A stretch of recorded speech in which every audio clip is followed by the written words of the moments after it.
В описании вы всегда можете найти мою ссылку для доната у официального партнера игры магазина BuffBuff. И здесь действительно самые низкие цены. Это не реклама, это просто факт. Задонатив через мою ссылку, вы поддерживаете канал. Я вам за это премного благодарен. Всем привет! Мы находимся на глобальном сервере 53-й день. И что же у нас за ажиотаж такой здесь? Ну, как мы видим, да, здесь сложно вот это вот не заметить. Вот это вот большое злобное существо по имени Эйка. Это у нас финальный босс. Его поглотила пенультима. Это на самом деле добрый древень, если кто не читал сюжет. Сюжет там небольшой, ну, в общем, потерялся древень в лесах фей. И злобные сектанты заразили его пенультимой. И, соответственно, он потерял рассудок. И для того, чтобы привести его в чувство, мы должны его избить. Но по-доброму. И целых 2 дня у нас будет демо-режим, когда мы это будем делать в тестовом варианте. Что у него здесь, у этого босса, по навыкам? Ну, он в начале боя 50 зарядов эффекта древесный доспех получает, и каждый заряд снижает получаемый урон на 1%. При получении урона Эйка теряет 1 заряд. Потеряв все заряды, она наносит всем врагам урон ядом. Второй пассивный навык: при получении лечения Эйка получает 1 заряд эффекта увеличения урона на 8%. Когда количество зарядов достигает 15 или более, ее атаки игнорируют бессмертие и неуязвимость, а убитые ею враги не могут воскреснуть. Что значит лечение, да? Босс же вроде бы как и не умирает у нас никогда. Ну, на бумаге, скажем так, она получает лечение. Да, оно ей не нужно, но сам факт получения лечения увеличивает урон. То есть дает ей 1 эффект увеличения урона. Первый навык — это наносит 3 удара и накладывает 2 ослабления. Второй навык атакует всех врагов лозами и с вероятностью 100% накладывает паразит на 10 секунд. И что такое паразит? Цель каждые 2 секунды получает урон ядом в размере 33% от атаки. И не может стать невидимой. Не знаю, зачем нам такая информация, потому что я не знаю, как тут невидимость использовать можно. Но, видимо, разработчики думали, что она будет здесь полезной. Третий навык. Эйка поглощает все эффекты паразита с врагов, нанося им урон ядом и исцеляя себя. Затем она последовательно накладывает на себя эффекты усиления атаки на 20% и усиления защиты 2-го уровня на 15 секунд. Это вторая проблема. Точнее, я бы сказал, третья. То есть первая — это древесный доспех. Вторая — это ослабление. Третья — это усиление. Четвертая проблема — лягушка. Лягушка прыгает в центр вражеского строя, наносит урон ядом и накладывает отбрасывание на врагов вокруг. Ну, основная проблема — это отбрасывание, конечно, но насмешка тоже проблема. Затем с вероятностью 100% накладывает на всех врагов насмешка на 5 секунд. То есть у нас здесь еще и контроль. И еще одна проблема. Атакует всех врагов, нанося урон ядом. За каждое усиление на Эйка проводится 1 дополнительная атака. Если болотный жаболют, ну это просто лягушка. Я не знаю, как она вот за 6 секунд превратилась из лягушки в болотного жаболюда. Я не знаю. Но это как-то произошло. Если лягушка жива, добавляется еще 1 атака по всем врагам. После чего болотный жаболют забегает. Эйка лечится и получает 1 заряд увеличения урона еще. И восстанавливает 50 зарядов древесного доспеха. Ну вот столько у нас проблем на одном боссе. Это у нас древесный доспех в начале цикла босса. Это у нас ослабление 2 штучки, в том числе точности, штраф точности. Это усиление. Это лягушка с контролем. И это, соответственно, дополнительный удар, если у нас есть усиление. И если у нас лягушка жива. Неплохо было бы бить свои основные атаки, которые наносят основной урон, не по древесному доспеху, то есть когда мы уже его собьем. Ой, получится у нас это или нет, давайте посмотрим. Первая команда — команда сбора. Я вам ее покажу, потому что она просто здесь загружена. У меня здесь этот вариант называется не так, как он на самом деле называется. Я его назову вот так и поставлю сюда 330. Это столько урона она у меня вроде бы как может нанести. Это у нас команда с Хубергом и с Глэдис. Глэдис у меня с артефактом. Алтон на разломе, естественно, если что, на разлом ставьте Глэдис, если у вас артефакта ее нету. Если у вас нету Глэдис, ставьте кого-нибудь, кто может давать сбор, либо усилять того же самого Хуберга. Ну, например, это будет Татлин. Я, как всегда, иногда, точнее, вспоминаю про эти замены. Можете поставить кого-то вот из этого. Можете поставить его. Он сбор не раздает, но учитывая, что у нас есть олень Алтон, может быть, нам сбор дополнительно не нужен, но усиления нам нужны. То есть можете поставить вот этого Дирки. Не забудьте про шанс крит удара и точность, которые ему нужны. Также можете попробовать вариант с дополнительным героем ДД. Это у нас либо Телендор, либо Филда. Если у вас нету Глэдис. Урона, конечно, будет значительно меньше, все-таки Гладис это Гладис, артефакт у Гладис это артефакт у Гладис. Ну, что поделать. Тайминги сразу посмотрим и забудем про них, потому что у меня здесь команда без таймингов. Я пробовал тайминги ставить разные, и получилось так, что все-таки без таймингов лучше, урон лучше. Поэтому давайте сразу посмотрим команду Ларентиль. Видим, что он выполняет, у него вот этот предмет и этот сет. Точность я ему собрал, потому что я ему дал талант, можете этого не делать, то есть особо вроде бы это не влияет, но мне кажется, что было бы неплохо все-таки оставить. Алтону я сделал то же самое, вот этот талант на рассеивание усилений и плюс ко всему точность. Ну, но он у нас все-таки на разломе, точность ему в любом случае нужна. Одет, соответственно, вот так, раздает атаку. А жаба, которая здесь появится в бою, она Ларентиля толкнет сюда. Какую-то часть эффектов он успеет раздать Гладис, но главное, что он остальные эффекты уже дораздаст Хубергу в полной мере. Хуберг у нас полностью в урон, ничего дополнительно ему я не собирал. Так, Алтона показал, Гладис у нас вся в урон, никакого нюанса дополнительного нет. Ну, главное, чтобы крит урон, и, соответственно, атака была у Хуберга побольше. А цель здесь вот такая. Я думаю, что не проблема будет, если у вас пробуждения нету. У нас здесь она с рогом, на заливке. Почему именно она, сами понимаете, потому что не чаще, чем раз в 15 секунд заливка происходит, и, соответственно, если мы поставим на кого-то из них, то это будет проблема. Один предмет вот этот поставить, какой здесь дополнительный мифический, ну, решайте сами, я не знаю, потому что она, естественно, ни до кого не достанет, и что здесь ей дать, я понятия не имею, наверное, вообще без разницы. Ускорение попробуйте как можно больше, ну, с просвещенностью, чтобы просто жили они стабильнее. У меня здесь проблем с живучестью вообще никаких нет, вообще. Учитывая, что Ациль у нас снимать будет всю гадость, то есть вообще все замечательно. Я пробовал ставить сет на щиты. По-моему, пробовал. Щиты и посох. Получалось плюс-минус то же самое. Потому что мы ставим заливку на кого-то еще. Если мы не ограничиваем 15 секундами цикл, то тогда заливка будет срабатывать через раз, так как они ходят быстрее, чем раз в 15 секунд. Если мы будем ограничивать цикл, соответственно, мы снова теряем урон. И, польза от этого сета, мне кажется, она пропадает. Ну и, собственно, все. Покажу вам начало боя. Жаба у нас здесь прыгает центр, и Ларентиля у нас сюда уносит. Видим, что усилений босс не наложил, точнее мы их сняли. Видим, что Ларентиль уже в углу, и до Гладис он уже не достает. Ну и собственно все. Так вот весь бой, проблем с живучестью, как я уже сказал, не было. У меня, по крайней мере, не было. Жабу они уничтожают неплохо, и поэтому все замечательно. Сразу покажу эту команду, вариант с Телендором. 370. Но здесь олень еще плюс 5 учтите, да, то есть чуть получше. У Телендора, естественно, артефакт. Я в описании оставлю в том числе и не свои команды. Расстановку он здесь указал. То же самое у него здесь с Хубергом 344, то есть заметно больше. Но опять же, я не знаю, олень плюс 5, сколько он добавляет урона. Расстановка тоже примерно такая же. Команда горения следующая у нас в списке. 350 я смог нанести, можно, наверное, больше покрутить. Китаец такой же командой набивал у меня на сервере 390, по-моему, 8 что ли миллионов. Не смог я его догнать, хотя пытался. Схему снаряжения вы видите?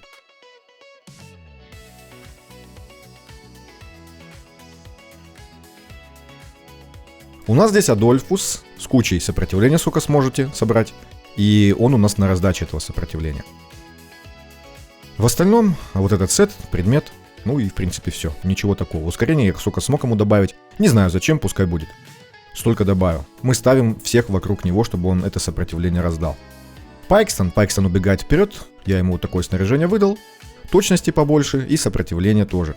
Ну, точности, наверное, даже важнее, да, потому что сопротивление он еще дополучит. Карф раздает атаку. Он у нас с ракушкой, сопротивление ему тоже, да. Ну и вот этот предмет. Дурем — главный уронщик. Ему сопротивление можно не добавлять. Все-таки часть ослаблений у нас будет Адольфус снимать. Причем я Дурему попробовал сделать вот такую сборку... А, нет. Я пытался ему делать на атаку, чтобы было там 5400, 5500, то есть побольше атаки. Но терял крит урон. И урон у меня итоговый получался плюс-минус одинаково. Джорн у нас здесь раздает точность, поэтому мы ему как можно больше ее выкручиваем. Ну и, соответственно, сопротивление тоже. Он у нас на заливке. Джин вот такой вот. Можно ставить Джина. У нас здесь два героя поддержки, да, то есть бонус будет идти на Дурема. Хороший бонус. Можно ставить кота. Это не сильная разница, смотря какой Джин, смотря какой кот, конечно. И при такой расстановке у меня жаба появлялась где-то вот здесь вот и никого никуда не распихивала. При этом тайминги у нас съезжают. Пайкстону не хватает. скорости, чтобы поспевать за ними, да, все-таки их Джорн заливает. Видим, жаба здесь появляется, но нас не беспокоит. То есть она никуда никого не отталкивает, это хорошо. Я, кстати, пробовал сопротивление выкручивать, очень высокое, чтобы жаба не распихивала, но против отбрасывания это не помогает никак. Следующий вариант — это команда Ауры. Китаец у меня набивал, по-моему, 500 миллионов. 500 миллионов Тареси без пробуждений. 500 миллионов. Я еще раз, да, могу сказать, 500 миллионов. У меня получилось набить только 450. Схема снаряжения вы видите. Тайминги вот такие. Цикл 17 секунд, мы получаем ускорение. Баф у нас, да, в иномере. Поэтому 17 секунд. Ну, кот все равно не успеет, поэтому он на авто. В остальном порядок, ну, обычный, вполне себе обычный. Кот, он у меня под ауру. Вот, кстати, вот с этим талантом жаба будет умирать, и, соответственно, мы вот это будем, этот бонус получать на атаку. Линкас раздает немного атаки, как видим, но атаки у него не, по-моему, не выше, чем у Тареси. Обратите на это внимание. Так. 4000. А у него 3700. Также у Дианты меньше. Ну и, соответственно, у других, естественно, тоже. На это обращайте внимание. Также я Тареси выкрутил как можно больше очков здоровья. 77 тысяч. Самое большое число здесь.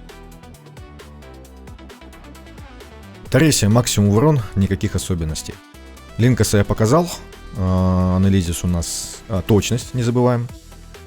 Потому что она будет снимать усиление с босса. Роуз. Точность, ну, просвещенность, в принципе, все. Дианта. Максимум урон, но одна вещь вот такая вот присутствует. Точность ей уже не нужна, потому что на разломе у нас, собственно, Роуз. Ну, остальное все в урон. В бою показывать нечего, просто бьют. Живут вроде бы неплохо, насколько я помню. Без каких-либо проблем. Есть еще вариант с Фаэсой. Он у меня набил 410, но у меня здесь вот в этом варианте снаряжение лучше подобрано. Ну, показывать здесь особо нечего, то есть расстановка у нас идет от снаряжения. Она здесь вот такая вот. И тайминги здесь вот такие. Также в телеграм-группе, опять же, Евгений нам предоставил код своей команды именно с Фаэсой. Миллиард он набил, говорит, что, скорее всего, можно еще поднастроить и там миллионов 200-300 добавить сюда к урону. И расстановка у него вот такая. Следующая команда — команда Ледяного Взрыва. Честно скопированная, по-моему, у китайца. Я не помню, я тут что-то поменял либо нет. Тайминги у нас вот такие, полностью взятые у китайца. Я думаю, что мы их еще будем править и сделаем получше, чтобы она работала получше. У меня здесь вариант с големом, у него был вариант с джином. У меня с големом, по-моему, получается результат лучше. 370 я набил. Зорок у нас на заливке видим, да, снаряжение, талант на лечение, все как обычно. Обращу внимание, у всех есть сопротивление. Почему? Потому что у нас здесь Филосия его раздает. У нее здесь максимальное количество сопротивления. Она с ребрами, с этим сетом. Просвещенность сколько получится, на остаток собирайте. Ускорение навыков, просто у меня так получилось, что у меня руны хорошие с ускорением. Билдель тоже с одной руной. Фридгунда максимум, как обычно, одета. Крит шанс, крит урон. И сопротивление тоже есть. У всех талант, как я уже сказал, на лечение. Фридгунда сова, то есть полностью в урон. Шина здесь на разломе. Она здесь и на раздаче, и вот на этой раздаче. Ей здесь выкручивают больше атаки. Больше атаки, чтобы она ее больше раздавала. Вроде бы тогда результат еще лучше становится. Можно будет попробовать потом. Ну, все. Других нюансов нету, в бою показывать нечего. Бьют и бьют. Големчик у меня вот такой. Команда разъедания. Она у меня через Агока. Китаец показывал вариант с Бип-Бипом. Тоже в видео посмотрите. У него там очень высокий урон, под миллиард почти. Но у него Сецидис плюс 5. У меня она без пробуждения. Пока что максимум, что я набил, 670 было. Тайминги у меня вот такие. Обращайте внимание, что у меня рук с ускорением. Если он у вас без ускорения, ставьте его, как обычно, после Сецидис. Ну, после Сецидис. Ну, либо если у вас шмыгли, то после шмыгли. У меня он с ускорением, он у меня начинает очень рано. И, соответственно, рейту я ставлю сразу после него, чтобы сет на заливку его не зацикливал. О, подождите-ка, у меня каким-то образом получилось. Но, честно, это не специально. Просто у меня самое лучшее снаряжение. Так совпали звезды, что у меня здесь самое лучшее снаряжение. Что руна, что вот этот вот нагрудник получились с сопротивлением. И как замечательно подошло, что оно здесь необходимо. Ну, не то, что необходимо. Я так понимаю, с сопротивлением здесь лучше. И обратите внимание, 50 ускорения навыков. Еще раз скажу, да? Без сопротивления я не пробовал. Возможно, дело в нем, что все замечательно у меня. И урон, ну, вроде бы как довольно-таки высокий. И рейте желательно тоже сопротивление. По-моему, я пробовал с сопротивлением. У меня плюс-минус то же самое получалось. Но вроде бы постабильнее. Она у нас на заливке. Тут с ракушкой, то есть ничего такого. Агок. Агок у нас с посохом. С посохом, с этим сетом, обращу внимание, сопротивление тоже присутствует. Суцидис здесь у нас обычная. Все в урон максимально. И Сакредея раздает атаку. И, соответственно, урон. Следующая команда — это команда призыва. Схему снаряжения вы видите. И тайминги вот такие. Китаец здесь тоже меня обошел. Он 309 миллионов набивал. У него Лильванис без пробуждений. У меня Лильванис плюс 3. Судя из названия, я максимум выбивал 330. Не знаю, что здесь еще улучшить и что я делаю не так, я не знаю. У меня вроде характеристики у Лильванис неплохие вполне себе. И команда составлена нормально, но урона у меня больше не получается. Точности Бернейт как можно больше. Почему? Потому что штраф будет накладываться точности. И, соответственно, нам нужно ее как можно больше, чтобы перекрыть этот штраф. В остальном обычная Бернейт на разломе. Ну и на заливке, соответственно. Здесь у нас Тиамат. Задублирована вот эта вещь. Точности мы тоже добавляем как можно больше, но у нее есть игнорирование 10 сопротивления 10%, поэтому ей попроще. Вот эти два предмета мы надеваем для того, чтобы атаки побольше было, ну, соответственно, ускорение ей тоже побольше. Вообще китаец, по-моему, китаец ставил ее с этим, с часами. Китаец ставил ее с часами. Я не знаю зачем, я часы убрал, я поставил рога. Ну, в принципе, они выживают. У него здесь тайминг, как я уже показывал, 15 секунд у Тиамат, да? Я думал, что она без часов тайминг этот не держит. Нет, она держит. Она вполне его себе спокойно держит. Но обращу внимание, да, что ускорение есть. Плюс ко всему талант вот этот на заливку. Ирзелас у нас здесь с этим седом. Синтреля тоже раздает атаку, как и Ирзелас. И, соответственно, урон. По заменам, если у вас нету Тиамат, ну ее очень сложно здесь заменить. Потому что здесь желательно и снимать усиление, либо ставить запрет, и штраф атаки не помешает, и плюс еще ко всему лечение здесь нужно, да? Где взять это в одном герое? Вот где.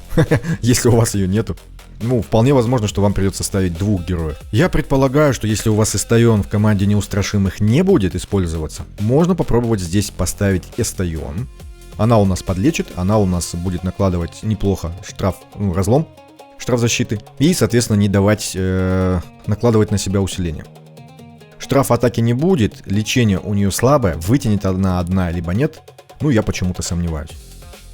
Как вариант, можно попробовать Торина поставить с посохом и с сетом на щиты, да, чтобы увеличивать урон. И поставить еще кого-то, кто снимает ослабление. Ну, это будет либо Эстайон вместо какого-нибудь Эрзеласа, либо, как бюджетный вариант, например, даже подойдет Вольтек. Правда, он снимает нестабильно. 3 удара делает, у него шансы там 75%, то есть он может оставлять какие-то усиления. Но когда вариантов нету, то можно попробовать. Также можно попробовать Зефи. Она у нас с боевого, если тем более она у вас там плюс 2, то у вас шанс на снятие усиления здесь будет 100%. Ну и недостающую живучесть добавит. Кастайон, например. Либо кто у вас здесь будет. Следующая команда — команда неустрашимых. Команда неустрашимых набивает здесь 540, по-моему. По-моему, 540. В общем, такая вот команда. Такие вот тайминги. Ротация стандартная, они ходят своим чередом, видим. И Джин. Здесь у нас Джин. Расстановка вот такая. Жаба их будет распихивать, поэтому расстановка изменится. Сириэльс у нас здесь на раздачу сопротивления. У него как можно больше сопротивления. Ускорение навыков за счет посоха он добирает. В принципе, он здесь неплохо справляется. Эстайон вот такая вот. Она у нас на разломе, на продлении разлома, соответственно, сопротивление тоже. И точность. И ускорение навыков сколько сможете. Потому что заливки у нас нету.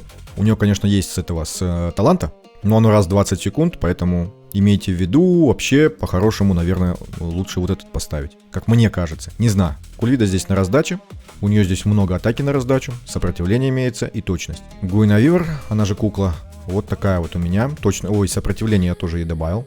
Атаки у нее, кстати, видим, да, сколько? И Настенка. А Настенка у нас здесь чемпион по атаке. Я не знаю, как так получается, но когда мы Настенке задираем атаку, пускай она даже крит урон теряет, В итоге урона у нас больше. Я ей поставил здесь перчатку на атаку. Насколько помню, на стриме подсказал Вивка. Еще раз спасибо, потому что я бы сам, честно, я бы не поверил. Я и в принципе не верил, пока не проверил. Не совсем понимаю, как это работает, но как есть, так есть. В общем, Настенка здесь максимум в атаку. Ну и Джин вот такой. Если у вас не волк, то здесь ставили Гуленда. Можете посмотреть, видео я выкладывал, да, с китайцем, с командами из Китая. По бою здесь особо показывать нечего. Я, кстати, пробовал Маштура здесь использовать, с ним получается довольно-таки плохо. Почему-то здесь у нас 3 клетки свободны для ближников. И кто-то четвертый, это чаще всего Кульвида, она здесь просто стоит, ничего не делает. Я не знаю, как так получается, но вот так вот. В бою здесь показывать особо нечего. То есть просто бьют и бьют и бьют и бьют. Ой, есть еще вариант с дикостью. С дикостью есть вариант такой. У меня этой эксклюзивки нету, у Чорика у меня артефакта нету. Флора у меня +2 только, поэтому и Крисоса у меня нету. Поэтому я даже сюда и не лез. Я вам показывал этот вариант в видео с Китая, команды из Китая. Здесь уже у нас живой вполне себе код. Уже с наших серверов. Опять же, так, кто нам скинул? Продуман. Спасибо ему за это. Такая вот расстановка, если что, смотрите. Также здесь вот версия у нас с Кульвидой и с Живеньев на +5, видим, миллиард набивают. Расстановка здесь отличается. Ну и, соответственно, код тоже там. Я код не выложил. Нет, вот он. Ну и все. Больше ничего у меня для вас нету. Пока что. Всем большое спасибо за просмотр, всем удачи и всем пока.